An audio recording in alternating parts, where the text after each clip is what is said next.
Sana okay ka lang, pasensya ka na talaga. Ayoko talaga ng feeling na to kasi pinaglalaban ko talaga na hindi ka ikat, kaya ganyan. Naging ganyan yung itsura mo. Gustong i-check din ni Gerald dito sa ilalim kasi syempre baka hindi yung paliit na yung mga dahon na lumalabas sa kanya kasi syempre do not repeat the same mistake guys kapag nakikita nyo na meron ng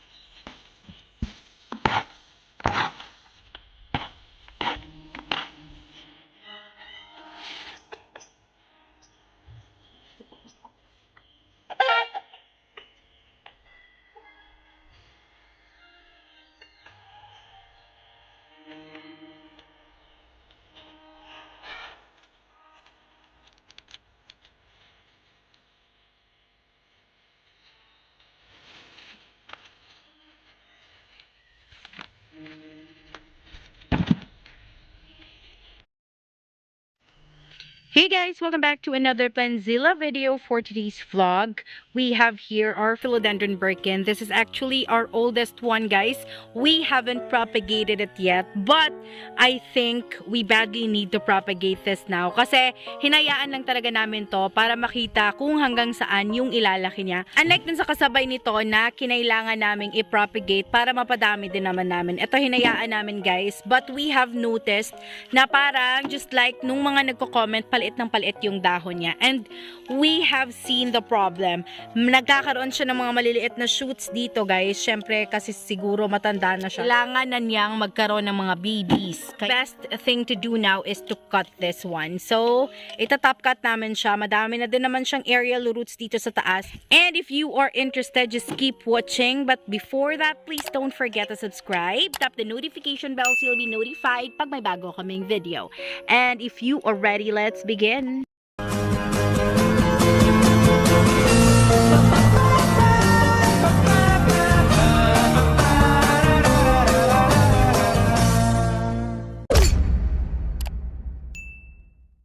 I have read a comment na sinasabing paliit ng paliit yung dahon ng Birkin niya. So, nanonotice niya that we are having the same problem. I do not know kung ano yung nangyayari dun sa nag-comment na yon kasi hindi naman niya na-state lahat yung situation. Pero yung sa amin talaga, nakikita namin na patanda ng patanda yung Birkin na to. Pero hindi talaga namin pinuputol. Kaya, sarili na lang niya yung naglabas ng mga shoots kahit hindi man lang namin siya kinat. Kaya, kawawa din, makikita nyo niya yung body niya, sobrang laki na guys, mataba na, and you can see, parang mukhang matanda na, ayan, dito. So, iniikot-ikot niya kasi tinatry niyang kunin yung mga potting media na nasa ibabaw kasi nilagyan pa yata niya to ng additional para maabot yung mga aerial roots na lumalabas para syempre matabunan and magkaroon ulit ng nutrients.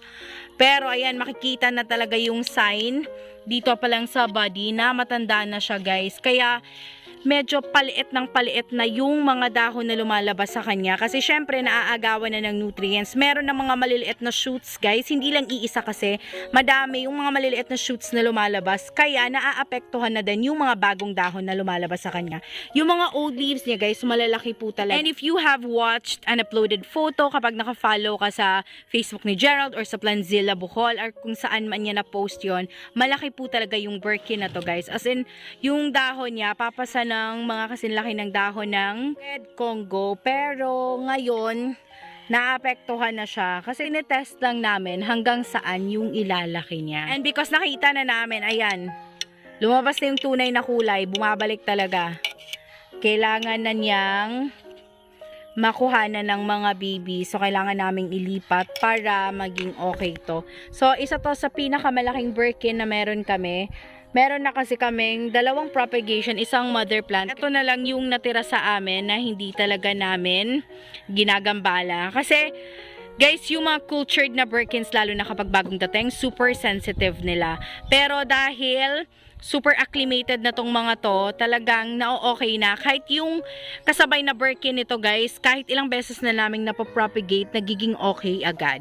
So iba talaga kapag nasasanay na sa klima natin dito sa Philippines, kapag sanay na siya na ulan at init tayo dito, pabigla-bigla, so wala nang problema. Hindi na kasi katulad ng environment na pinanggalingan niya. So, nasanay na siya sa outdoor area, kaya mas mabilis na siyang nakaka-recover kagaya ng iba. Ayan, tinanggal na ni Gerald para makita din naman namin sa ilalim. Kasi medyo matagal-tagal na din simula nung time na nirepat ito. There you go. Ayan, sobrang tanda na no. Matanda na talaga yung itsura niya. And even yung mga parts na tinutubuan ng petiole, matured na. Gustong i-check din ni Gerald dito sa ilalim kasi syempre baka hindi yung mga shoot yung dahilan kung bakit lumiliit yung dahon. Pero totoong yun pala talaga. Kasi syempre we wanna check down there kung meron din bang kinakain. Meron din kasing instances na yun yung dahilan. Pero ako duda talaga ako na dahil yan sa mga shoots, sinasabi ko kasi sa kanya, hindi mo pa ba nare-repat? Nagtatanong ako na follow up ko kasi sabi niya plano niyang i-repat. So tuwing tinatanong ko, nag-worry din siya and hindi siya sure kung ano yung reason. So sabi ko baka meron na siyang mga babies. Kanina siguro nung nilapitan niya, doon niya nakita na madami ng babies na tumutubo sa gilid-gilid. Ayan, crowded. Huhugasan niya lang daw muna. I will let you see the cleaner version of this right after. So guys, kakatapos lang niyang hugasan to and papakita ko lang sa inyo na totoo talaga na yung shoots yung reason kung bakit ang liliit na ng mga dahon niya ngayon kasi tingnan nyo guys, ang dami palang shoots dito sa baba. Kung naipakita ko kanina na madami na dito sa taas, mas madami yung nandito sa baba guys. Kaya naaapektuhan na yung tubo niya kasi marami nang nakikipag-share ng nutrients sa kanya. And alam nyo ba guys, pag pinabayaan yung mga shoots na yan na hindi kukunin or wala kang gagawin na kung ano, sayang lang din. Kasi medyo madaming Birkins to kapag nakalusot in the future. Pero kapag napabayaan, magiging ganito guys. So mapupurnada yung paglabas niya, parang mamamatay lang na ganyan. So meron ng isang shoot kami na nakita na talagang naapektuhan. So hindi naging okay guys, since padami ng padami talaga, kung hindi pa talaga namin to chinek, talagang patayin yung mga shoots na lumalabas. So sayang lang din kasi super matured na din naman siya para magkaroon ng mga baby. So ready na siya for propagation. It's just that hindi namin siya pinuto. So enough about that. It's really propagating time. Medyo mahirap din siyang i-cut guys, although ang dami na ng mga roots niya. And thanks God na ang healthy naman. Yung problema naman ngayon is that masyadong magkakadikit yung mga petioles niya. So hindi siya kagaya ng ibang philodendrons na meron talagang space for you to cut. Merong mga internodes kung saan ka makakapag-cut. Eto kasi may internode siya guys, pero masyadong siksik dun sa susunod na naman na petiole. So kaya ayan, naghahanap pa siya ng lugar kung saan niya ikakat. Kapag cut lang siya ng cut, ang mga raming maaapektuhan na dahon. Ang sasayang ng mga dahon guys, lalo na yung mga old ones kasi ang lalaki and sobrang tagal pa masira ng mga dahon. Well, I know you can relate na ganun talaga yung philodendrons. Hindi basta-basta nasisira yung dahon. Kaya nasasayangan kami. So yun guys, kinuha namin yung pinaka-top niya kasi yun yung part na lumiliit talaga yung dahon. But you don't have to worry kasi medyo madami-dami na din yung roots niya. So nagpipray ako na magiging okay pa din yan kasi hindi naman alanganin yung roots. Meron niyang mga super healthy roots na nagsasanga-sanga. So super matured na ng body, ang taba-taba na. So, hindi sure si Gerald. Akala niya flower. Kasi yung iba naman talaga tinutubuan ng inflorescence. Pero I don't think flower yan. Yan talaga yung isa sa mga shoot and yung pinakamalaki pa. So, yan yung first cut namin. So, okay ka lang. Pasensya ka na talaga. Ayoko talaga ng feeling na to. Kasi pinaglalaban ko talaga na hindi ka i-cut. Kaya ganyan. Naging ganyan yung itsura. Kasi ayokong makikitang pinuputol siya. Kasi ang ganda ng tubo niya. Ang laki-laki na niya. Pero, ayan kanan pala talaga. So, time na talaga na putulin siya. So, yun pala yung dalawang Birkin namin. So, mga shoots yan. yung isa yata top cut, and yung isa shoot. Pero yung isang shoot pinamigay namin. So, yung mother plant nila is the one na kasabay namin binili sa Birkin na to. Ito lang talaga yung nagstay na malaki pa din. So, papakita ko sa inyo yung mother plant. Ito yung mother plant, guys, which is nagbigay na naman ng panibagong shoot. Pero, makikita nyo, ayan. Merong parang ano sa dulo. Kasi nung umulan ng umulan, guys, syempre, merong mga plants na naapektuhan. Wala kayong makikitang pinstripe variegation dito sa mga bagong dahon, which is normal. Hindi kayo dapat matakot. Yung iba kasi sinasabi, oh my God, nag-revert daw yung Birkin, parang nagpapanik. No, it's okay kasi kapag lumalaki na yan, unti-unting lilitaw tong mga variegation na ganito. Proven and tested, guys, kasi pangilang propagation na namin yung nagawa namin, and yun at yun yung nangyayari. So, okay lang. Walang problema. Goods tayo dyan. Nga pala sa mga nagpapa-shoutout, ang daming nagpapa-shoutout sa Oriental Mindoro, Ma'am Fidelina Ungos, ang daming nagpapa-shoutout, guys, pero hindi ko mabasa kasi lobat yung phone ko. Brownout na naman kami ulit. So, because of the bagyo na dumaan sa Leyte, alam niyo naman yung source of power namin kasi from Leyte. So, nung sinalanta yung Leyte, naapektuhan din kami dito sa Bohol.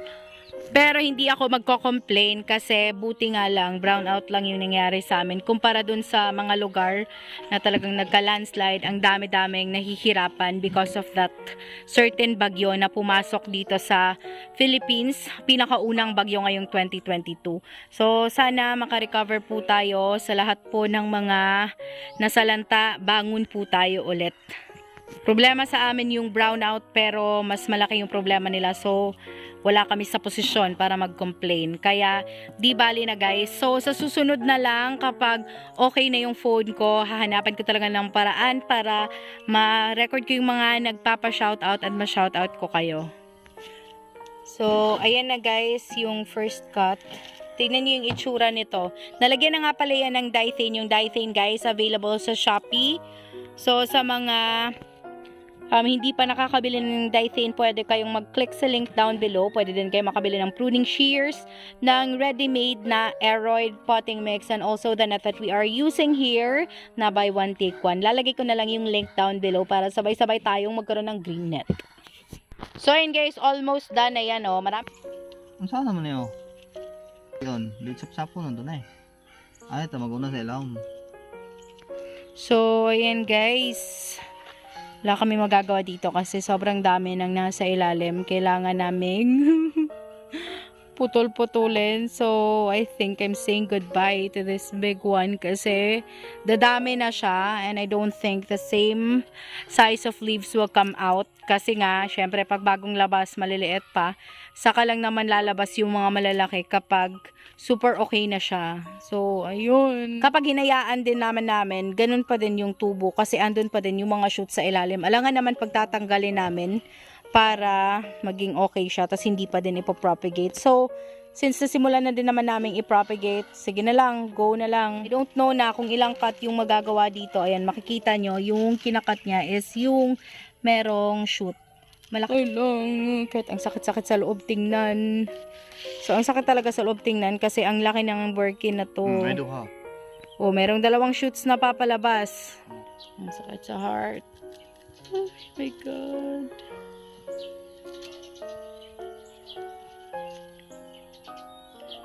Ang sakit sa heart. Oh my gosh. Update ko na lang kayo, guys, sa mga susunod na mangyayari dito. So, ayan. Last cut na ba yan? Iwan mo na lang. May last pa. Ay, naku.